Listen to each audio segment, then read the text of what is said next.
মানুষটাকে ভালো লাগছে না সেটা আলাদা কথা, শুভেন্দু অধিকারীর কথা বলছি। তবে দয়া করে তার এই ফোক ফাক্করগুলো বের করবেন না খুঁজে খুঁজে, এগুলো নোংরা রাজনীতি, এগুলো ভালো রাজনীতি না।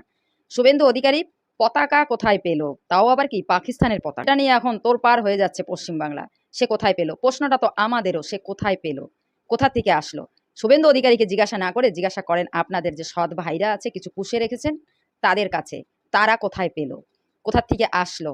কারণ কি যারা পাকিস্তানকে মনে মনে ভীষণ ভালোবাসে, একেবারে অন্তর্ধানে বসিয়ে রেখেছে যে ভাইদেরকে, তাদের কাছে জিজ্ঞাসা করেন। প্রত্যেকটা কথায় কথায় শুভেন্দু অধিকারী, শুভেন্দু অধিকারী, শুভেন্দু অধিকারী না।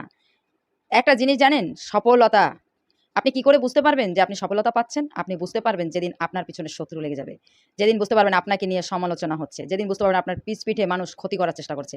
তার মানে কোথাও না কোথাও ধরা যাচ্ছে কিন্তু যে শুভেন্দু তার নিজের লক্ষ্যে ঠিকঠাক পৌঁছে যাচ্ছে। সে কিন্তু তার সাফল্য সিঁড়ি পর্যন্ত পৌঁছে গেছে। তাই শুভেন্দুর লেজে লেজে কাটি না করে নিজেদের লেজটা কি করে ঠিক করতে পারবেন সেটা দেখুন, নিজেদের লেগসটা ভালো